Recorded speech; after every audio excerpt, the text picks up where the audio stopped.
ओम आदित्याय नमः। आज रविवार को आप सुनिए रविवार व्रत की कथा।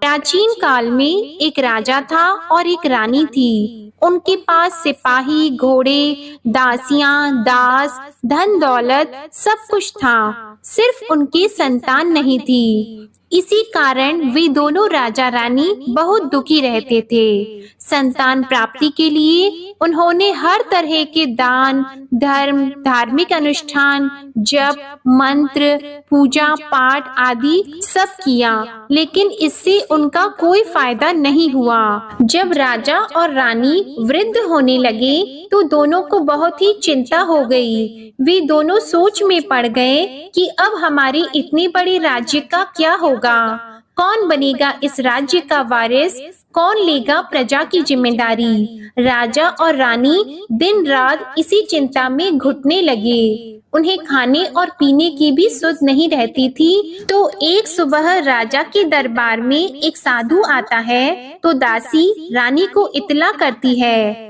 तब वह दासी से कहती है, ये मेरा अंतिम दान धर्म है, इसके बाद मैं अपने हाथों से कोई दान धर्म नहीं करूंगी। रानी चावल भरा छाछ हाथ में लेकर बाहर आती है और साधु की झोली में भिक्षा डालने आगे बढ़ती है तो उसके चेहरे पर छाई उद्विग्नता साधु की दृष्टि में आती है। वह उससे पूछता है कि रानी साहिबा, आपको क्या हुआ है, आपको क्यों इतनी उदासी हो गई है। तब रानी साधु को सारी हकीकत बताती है और सिसकने लगती है। उस पर वह साधु कुछ पल गंभीर हो जाता है और कहता है कि चिंता मत करो रानी साहिबा, आपकी संतान की इच्छा पूरी हो जाएगी, आपकी कोख से एक पुत्र का जन्म होगा। मात्र वह 14 साल तक ही आप लोगों को मिलेगा, इसके आगे वह जीवित नहीं रह पाएगा।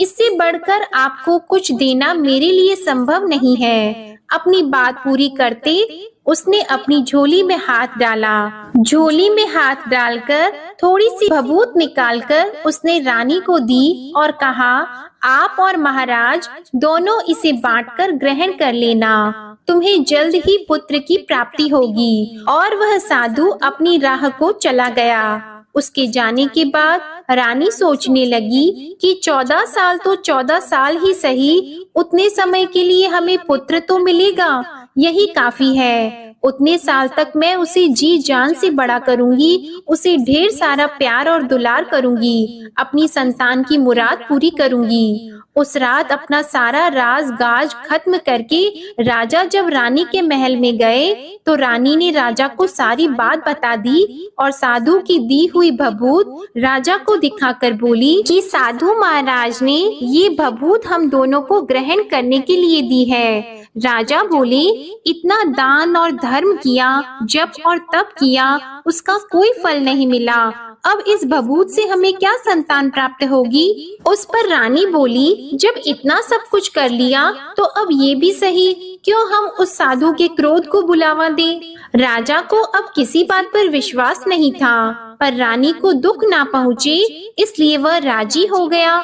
और राजा रानी दोनों नहाते धोते हैं, फिर अपने भगवान का नाम का स्मरण करते हैं, अपने पुरखों को स्मरण करते हैं और उस साधु महाराज का नाम स्मरण करके वह भभूत बांटकर दोनों खाते हैं। उसके बाद दोनों निश्चित होकर सो जाते हैं। तो कुछ दिन गुजर जाते हैं और साधु द्वारा कहे अनुसार रानी गर्भवती हो जाती है। उस पर राजा और रानी दोनों की खुशी गगन में नहीं समाती। राजा रानी से बोलते हैं, महारानी सचमुच साधु महाराज की कृपा हो गई। तो 9 महीने बाद रानी ने एक सुंदर पुत्र को जन्म दिया। राजा ने बड़ी धूमधाम से पुत्र का नामकरण किया। सारे राज्य में 8 दिन तक अनशन तर्पण रखा, उत्सव मनाया गया। आप पुत्र की कुंडली देखने के लिए राज्य के सबसे विद्वान पंडित जी को बुलाया गया। जो कुंडली देखकर पंडित जी बड़े चिंतित हो गए, कहने लगे, महाराज हमारा राजपुत्र सिर्फ 14 साल तक हमारे पास रहेगा। राजा को इस बात की भनक तो थी ही, रानी को भी साधु महाराज की बात याद थी। दोनों चुप रह जाते हैं। उसके बाद राजा और रानी बड़े प्यार से बेटे की परवरिश करते हैं, उसकी हर ख्वाहिश पूरी करते हैं और थोड़े समय के लिए ही सही भगवान ने संतान की अपनी मुराद पूरी कर ली। इससे वे समाधान मानते हैं। राजपुत्र दिन प्रतिदिन बड़ा होता है। जब वह 7 साल का हो जाता है तो राजा एक अच्छे गुरु की नियुक्ति करके उसे पढ़ाई लिखाई, घुड़सवारी आदि 12 विद्याओं का शिक्षण देते हैं। जब वह सब शास्त्र विद्या में पारंगत हो जाता है और 12 साल की उम्र का हो जाता है, तब एक अच्छी सी राजकन्या खोजकर उसकी शादी करा देते हैं। तो 2 और साल बीत जाते हैं। बेटा 14 साल का हो जाता है। एक दिन राजपुत्र राजा से बोलता है, पिताजी, मैं अपना सारा राज्य घूमकर देखना चाहता हूँ। आज तक मैंने सिर्फ इस रजवाड़े के अतिरिक्त कुछ देखा नहीं है। बेटे की बात सुनकर राजा चिंतित हो जाते हैं, क्योंकि पुत्र को 14वां साल शुरू हुआ ही था। अब कोई अनहोनी होने का वक्त नजदीक आ पहुंचा था, लेकिन राजा यह सब बातें पुत्र को बता नहीं सकता था। राजा अपने चेहरे पर खुशी लाकर बेटे से कहता है कि हाँ, जरूर जाओ बेटा, तुम्हें अपना सारा राज्य घूमकर देखना चाहिए। कहाँ क्या है ये सब जानना चाहिए। कल मेरे बाद तुम ही को तो राजा बनना है। मात्र एक बात का ध्यान रखें, तुम जहाँ जा रहे हो, क्या कर रहे हो, ये बात अपनी पत्नी को नहीं बताना। पुत्र कहता है, ठीक है पिताजी, आपने जो कहा है मैं वैसा ही करूँगा। राजपुत्र दिन भर अपनी पत्नी के साथ रहता है, खुशियाँ मनाता है और रात को 12 बजे वह उठकर बाहर चला जाता है। फिर सुबह होने से पहले वापस अपने महल में आकर सो जाता है। ऐसा बहुत दिनों तक चलता रहा और पुत्र का 14वां साल खत्म होने में कुछ ही दिन बाकी रहे थे। इतने में उसकी पत्नी यानी छोटी रानी रात में जाग जाती है। वह देखती है कि बिस्तर पर राजपुत्र नहीं है। वह महल में सब जगह देखती है तो राजपुत्र कहीं भी नजर नहीं आते। तो वह क्या करती, किससे कहती? वह चुपचाप रहती है। फिर वह सुबह होने पर देखती है कि उसका पति अपनी जगह सोया हुआ है। वह पति से कुछ नहीं पूछती है, लेकिन दूसरी रात भी जब वैसा ही होता है, तीसरी और चौथी रात और कुछ दिनों तक ऐसा ही चलता रहता है, तब रानी बहुत ही चिंतित हो जाती है। उसके मन में ढेर सारे सवाल उठते हैं, लेकिन उसे पूछने में डर लगता है। शायद पति गुस्सा कर बैठे। सास ससुर से पूछने के बारे में सोचा तो उसकी कुल मर्यादा बीच में आ जाती थी। तो इस तरह वह मन ही मन घुटती रहती थी। इस हालत में उसे खाने पीने में दिलचस्पी नहीं होती थी। वह दुबली पतली हो जाती है। तो उस राज्य में फूल बेचने वाली एक बूढ़ी मालिन थी। वह हमेशा छोटी रानी को फूल देने उसके महल में आती थी। उस बुढ़िया का ध्यान छोटी रानी पर पड़ जाता है। वह उससे पूछती है, बेटी, तुम्हें किस बात का दुख है? तुम इस तरह सूख कर कांटा क्यों बनी हो? उस पर रानी कहती है, क्या बताऊं तुम्हें अम्मा, तुम्हारा राजपुत्र हर रात्रि को बाहर चला जाता है और सुबह वापस लौट कर आ जाता है। वह कहाँ जाता है, क्या करता है, यह सोच सोच कर मैं अन्न जल ग्रहण नहीं कर पाती हूँ और सूख सूख कर इस तरह कांटा बन रही हूँ। बुढ़िया सब बात सुनकर उसे एक उपाय बताती है कि बेटा ऐसा करना, आज रात को तुम सोना मत, उसके पीछे जाकर देखना कि वह कहाँ जाता है, क्या करता है और उसकी अच्छी तरह से पहरेदारी करना। तो छोटी रानी बोली कि अगर मुझे नींद आ गई तो बुढ़िया बोली कि तुम्हें नींद न आए इसलिए एक काम करना, अपने बाएं हाथ की उंगली में एक जख्म कर देना, उस पर थोड़ी सी मिर्ची छिड़कना, उससे तुम्हें बड़ी जलन होगी और उस पीड़ा से तुम्हें रात भर नींद नहीं आएगी। रानी बुढ़िया के कहे अनुसार वही करती है। उंगली की जलन से उसे बड़ी देर तक नींद नहीं आती, लेकिन बाद में वो सो जाती है। दूसरे दिन सुबह बुढ़िया फूल लेकर उसके महल में पहुंचती है और पूछती है, क्या हुआ बेटी, क्या तुम देख पाई कि पति कहाँ जाता है? रानी कहती है, नहीं अम्मा, पहले कुछ समय जलन के कारण मुझे नींद नहीं आई, पर कुछ देर के पश्चात मैं सो गई। बुढ़िया कहती है, कोई बात नहीं, आज तुम उंगली पर पहले से थोड़ा बड़ा जख्म करना और ज्यादा मिर्च लगाना। तो रानी ने वैसा ही किया। परंतु वह सिर्फ पति को बाहर निकलते हुए देख पाती है, उसके पीछे नहीं जा सकती क्योंकि उसे फिर से नींद आ जाती है। दूसरे दिन सुबह बुढ़िया आती है तो उसके पूछने से पहले ही रानी रोककर कहती है, अम्मा, मैं आज भी उसकी पहरेदारी ठीक तरह से नहीं कर पाई। बुढ़िया कहती है, रोना नहीं बेटी, सब कुछ ठीक हो जाएगा। तुम आज रात जख्म और बड़ा करना और उस पर ज्यादा मिर्ची लगाना, और एक काम करना कि जब वह जाने के लिए निकलता है तब उसका रास्ता रोकना। बुढ़िया ने जैसा बताया रानी ने वैसा ही किया। आज रात उसे नींद नहीं आती है। पति जब रात को महल से निकलने के लिए चलने लगता है तो वह बुढ़िया ने जैसा बताया वैसे ही करती है। दौड़कर जाकर पति का रास्ता रोकती है और कहती है, कहाँ जा रहे हो, किससे मिलने जा रहे हो, मुझे बताओ। राजपुत्र उसे समझाने की बहुत कोशिश करता है। देखो, अगर मैंने तुम्हें यह बता दिया तो मैं तुम्हें दोबारा नहीं मिल पाऊंगा। रानी कहती है, कोई बात नहीं, ना मिल पाओ, लेकिन आप रात के समय कहाँ जाते हो यह मुझे बता दो। राजपुत्र निरुपाय हो जाता है। पत्नी की जिद के आगे उसकी एक नहीं चल पाती। ठीक उसी समय उसका 14वां साल खत्म हो रहा होता है, 15वां साल लगने वाला होता है। जो होता है वह हो जाने दो, यह सोचता है और कुछ चावल मंत्रों से सिद्ध करके पत्नी को देकर कहता है कि इन चावल के दानों को हाथ की मुट्ठी में पकड़ना। पहले दाएं हाथ में पकड़े चावल मेरे ऊपर फेंकना, मैं कौन हूँ तुम्हें पता चल जाएगा। बाद में बाएं हाथ में पकड़े चावल मेरे ऊपर फेंकना, मैं जैसा था तुम्हें मिल जाऊंगा। लेकिन यदि तुम बाएं हाथ के चावल मेरे ऊपर फेंकना भूल गई तो मैं तुम्हें कभी नहीं मिल पाऊंगा। रानी ने कहा, नहीं भूलूंगी। रानी बड़े आत्मविश्वास के साथ यह कहकर दाएं हाथ में पकड़े चावल पति के ऊपर फेंक देती है तो राजपुत्र एकदम एक विशाल घोड़ा बन जाता है। एकदम उम्दा सफेद गर्दन पर लंबी अयाल देखते देखते वह तेजी से दौड़ने लगता है। रानी उस घोड़े को एकदम भौचक्की होकर देखने लगती है और पति ने बाएं हाथ के चावल फेंकने की जो बात कही थी वह भूल जाती है। उसकी आंखों के सामने घोड़ा महल से बाहर निकलकर चला जाता है। घोड़ा जो महल से बाहर जाता है तो वापस नहीं आता। अब रानी को बड़ा पश्चाताप हुआ।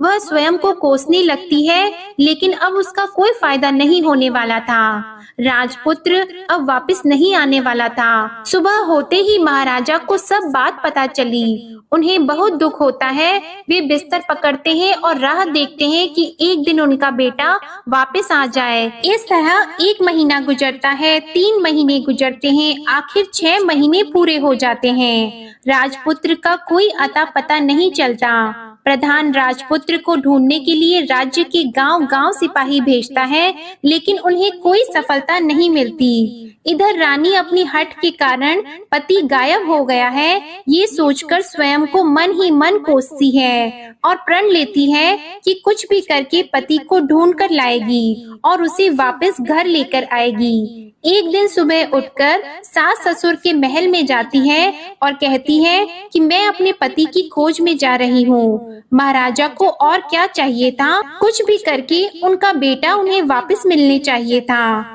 वे बहू को जाने की अनुमति देकर कहने लगे, बेटी तुम्हें जो चाहे वह करो, जहाँ जाना है वहाँ जाओ, लेकिन हमारे बेटे को वापस लेकर आओ। अब रानी अपना शाही भेष बदलकर एक सेठानी बन जाती है। कुछ दासियों को, कुछ नौकरों को साथ ले लेती है, कुछ सामान साथ ले लेती है और राज्य की सीमा पर जाकर वहाँ एक भोजनालय खोल देती है। वहाँ आने वाले सब यात्रियों को खाना मुफ्त में देने लगती है। मात्र एक शर्त रखी कि खाने वाले को उसकी देखी हुई कोई अजीब चीज उसकी मालकिन को यानी राजकन्या को बतानी पड़ेगी, तो वहाँ आने वाला हर नागरिक अपनी तरफ से मैंने ये देखा, मैंने वह देखा कहकर वहाँ से मुफ्त खाना खाकर जाता था। परंतु रानी को जो बात चाहिए थी वह अब तक नहीं मिली थी। ऐसे ही कुछ दिन बीत गए तो रानी के महल में फूल लेकर जाने वाली बुढ़िया के एक बेटा और बहू थे। उनका एक छोटा बेटा था, यानी बुढ़िया का एक पोता था।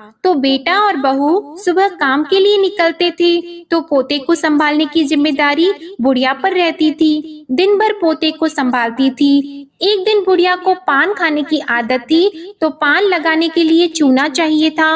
वह उसे तैयार करने के लिए सीपी लेकर आई। इन सीपियों को भूनने के लिए गोबर के कंडे चाहिए थे।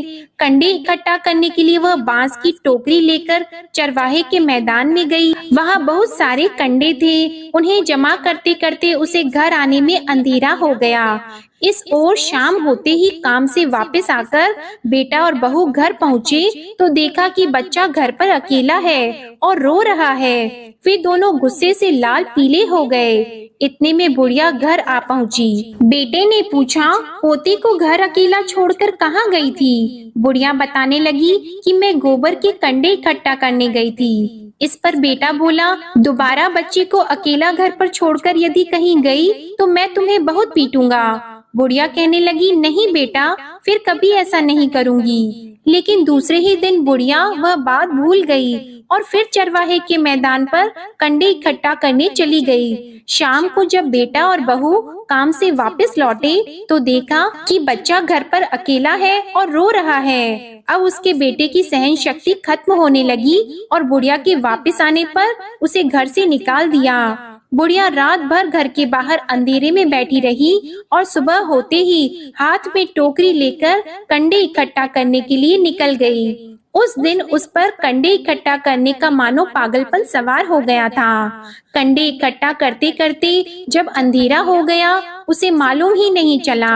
उसे जब ध्यान आया तो गांव का रास्ता भी ठीक तरह से दिखाई नहीं दे रहा था। वह अंधेरे में आंखें फाड़कर देखती देखती किसी तरह आगे निकल पड़ी, तो एक कपिला गाय छन छन की आवाज करते गली की घंटी बजाते ठुमक कर उस मैदान पर आ गई। उसे देखकर बुढ़िया सोचने लगी कि इस गाय के पीछे पीछे जाऊंगी तो गांव तक पहुंच जाऊंगी। तब बुढ़िया उसके पीछे पीछे जाने लगी। वह गाय उस मैदान से लेकर एक एक करके 6 मैदान पार करती है। आखिर में वह 7वें मैदान तक पहुंचती है, तो क्या होता है कि उस मैदान पर एक बड़ा सा पत्थर है। गाय जाकर उस पत्थर को अपना सींग मारती है। जब गाय ने सींग मारा तो वह पत्थर दूर हट गया और पाताल में नीचे जाने की सीढ़ियां दिखाई देने लगी। तब वह गाय उन सीढ़ियों से नीचे जाने लगी। बुढ़िया वह सब देख रही थी और झट से जाके गाय की पूंछ को पकड़ लिया। वह गाय के साथ नीचे पाताल में पहुंच गई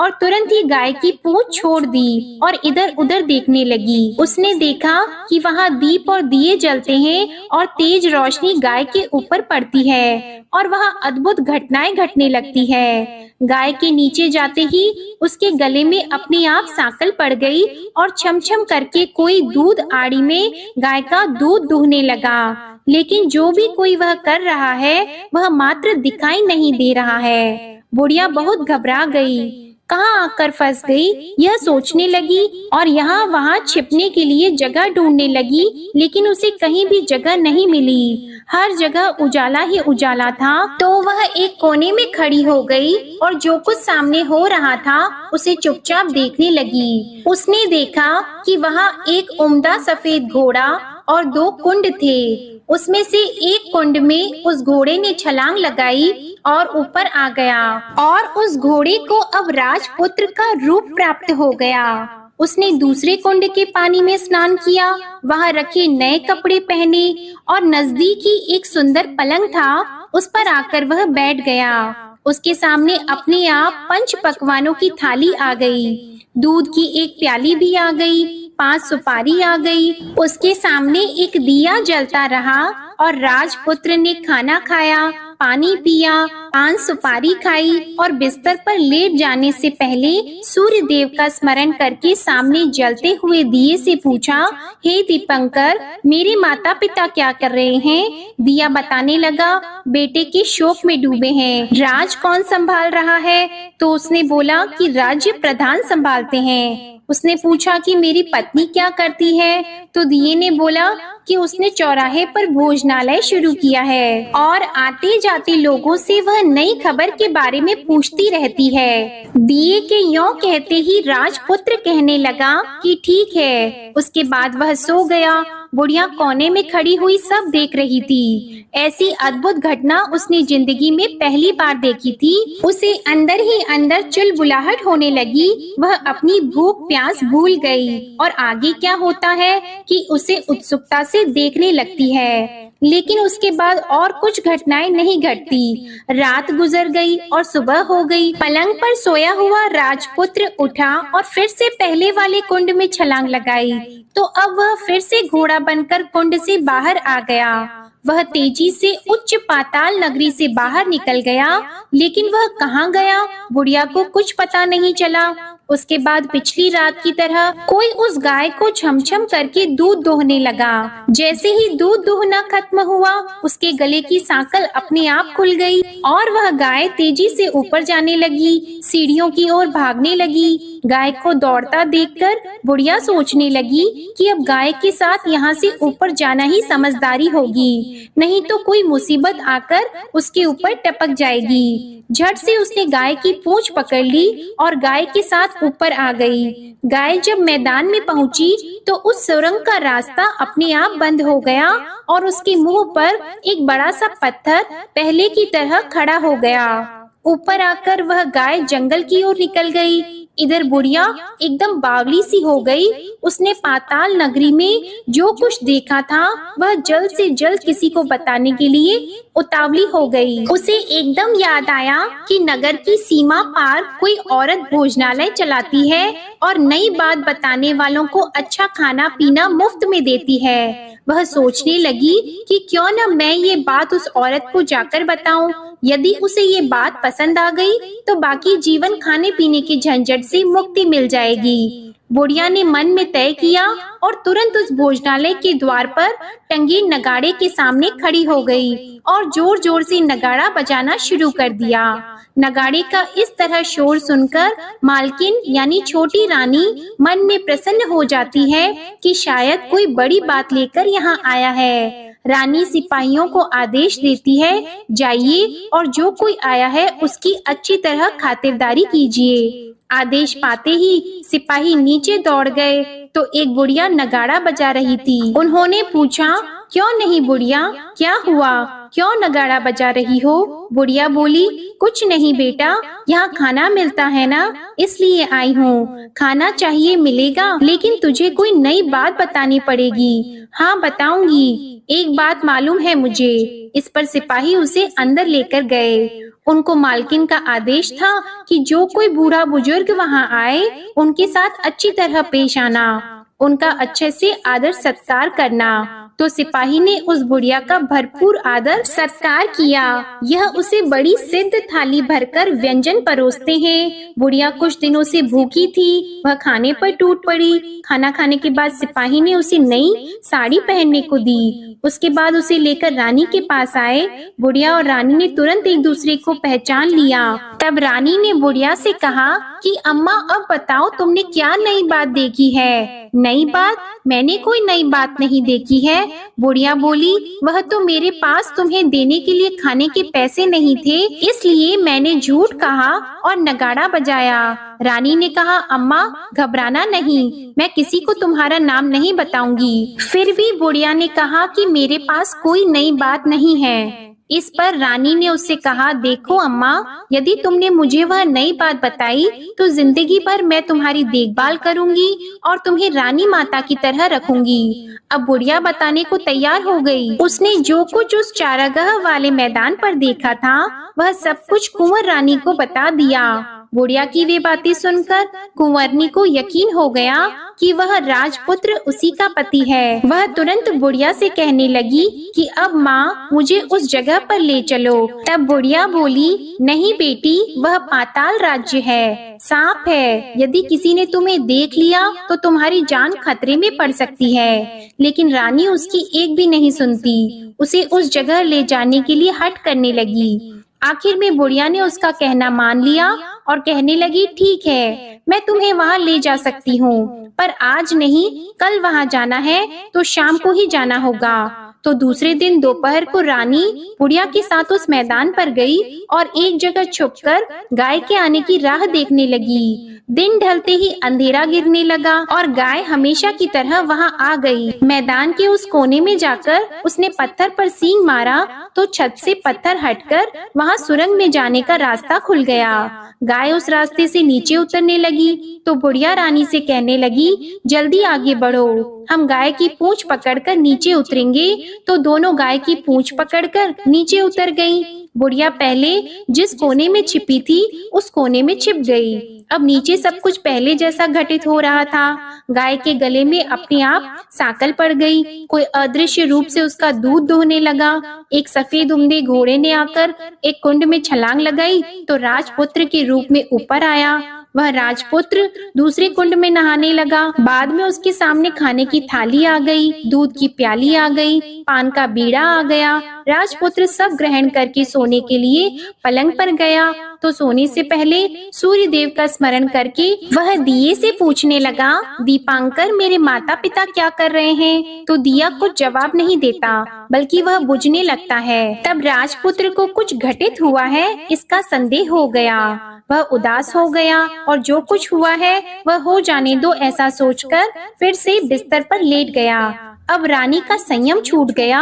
वह दौड़कर पति के पास गई और उसके पैर पकड़ने के लिए आगे बढ़ने लगी। राजपुत्र तुरंत ही पत्नी को पहचान गया। वह छत से पीछे हट गया और चिल्लाने लगा, नहीं नहीं, मुझे मत छूना, सर्वनाश हो जाएगा। रानी दोनों हाथ जोड़कर पति से अपनी भूल स्वीकार करने लगी। स्वामी, मुझसे भूल हो गई। मुझे आपसे नहीं पूछना चाहिए था कि आप रात को कहाँ जाते हो। मैं अपनी भूल स्वीकार करती हूँ। मुझे मेरी भूल की सजा मिल गई है। अब आप घर चलो। आपके वियोग में आपके माता पिता ने बिस्तर पकड़ लिया है।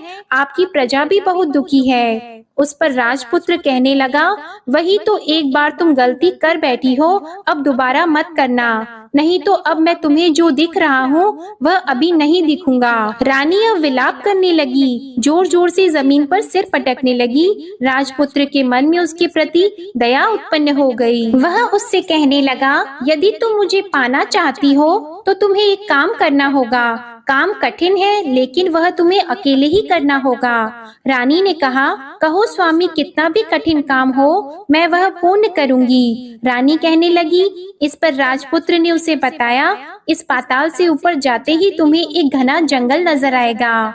ऐसे 6 जंगल पार करने के पश्चात तुम्हें एक 7वां जंगल मिलेगा। वह जंगल सबसे घना है। उस जंगल के बीचों बीच एक पीपल का पेड़ है। उसके आसपास की जगह पत्ते, फंदे, जटाएं आदि से ढक चुकी है।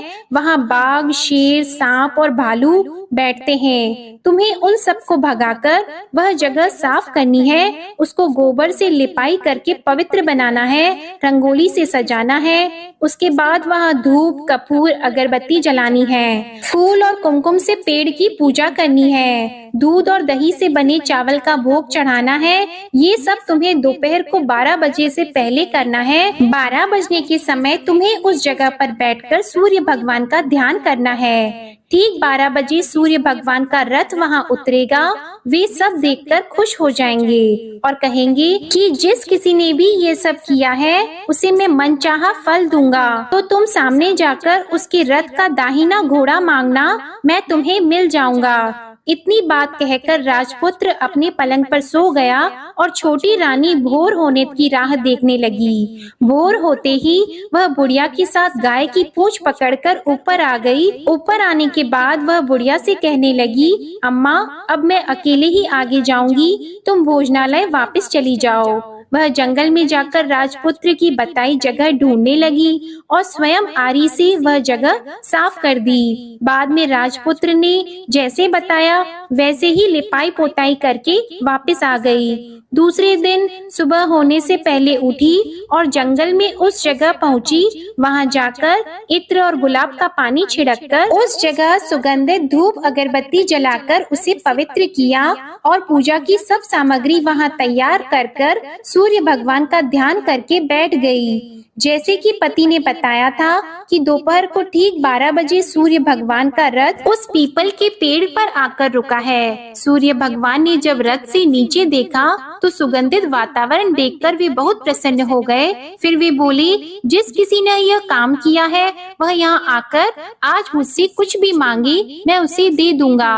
रानी ने जब ये शब्द सुने तो बिना समय गंवाए दौड़कर उनके सामने आ गई और उनको साष्टांग नमस्कार करके बोली, भगवान वह मैं ही हूँ, मैंने ही यह जगह साफ की है। अच्छा, तो तुम्हें जो चाहिए वह मांगो। भगवान, मुझे आपके रथ का दाहिना घोड़ा चाहिए। सूर्य भगवान बोले, नहीं नहीं, मैं तुम्हें और कुछ भी दे सकता हूँ, लेकिन यह घोड़ा नहीं दे सकता।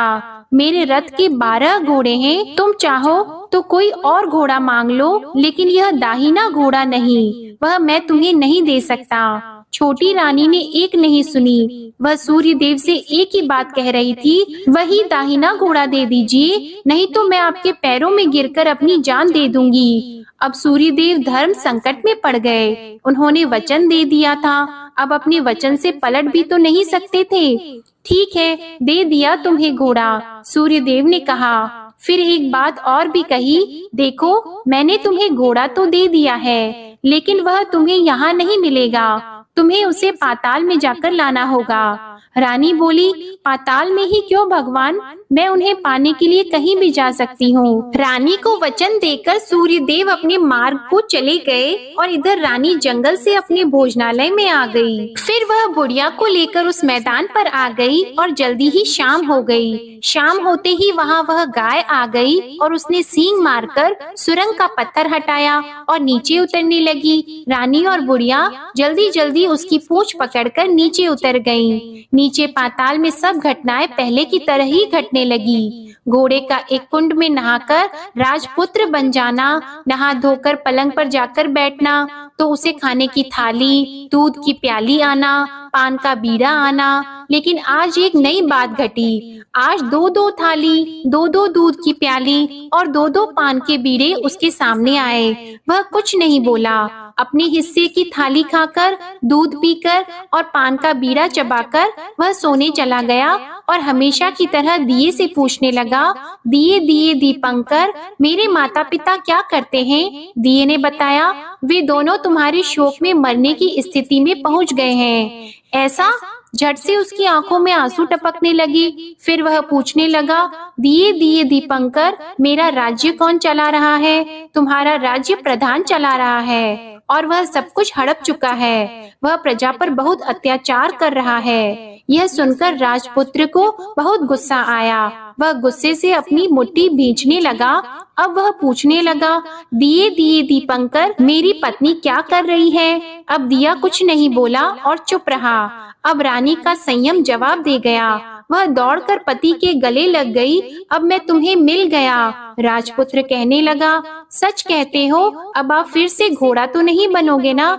नहीं, दोबारा घोड़ा नहीं बनूंगा। तुमने जो इतने सारे कष्ट उठाए हैं मुझे पाने के लिए, इसलिए सूर्य देव ने मुझे सदा के लिए घोड़े के जन्म से मुक्त कर दिया है। राजपुत्र ने बड़े प्यार से कहा और उसे गले लगाया। उसके आंसू पोंछे और कुछ देर के पश्चात सुबह हो गई तो गाय की श्रृंखला टूटकर वह ऊपर भूलोक जाने लगी। रानी, राजपुत्र और बुढ़िया उसकी पूंछ पकड़कर ऊपर आ गए। ऊपर आने पर वे सीधे भोजनालय में पहुँचे। वहाँ का सब सामान लोगों में बांट दिया और उसको ताला लगाकर अपने राज्य में लौट आए। राजपुत्र वापस आता है और उसके तेवर देखकर प्रधान घबरा जाता है। राजपुत्र ने उसे बंदी बनाकर कैद खाने में डाल दिया और राज्य की बागडोर अपने हाथ में ले ली। उसके बाद वह अपने माता पिता को मिलने उनके महल में गया।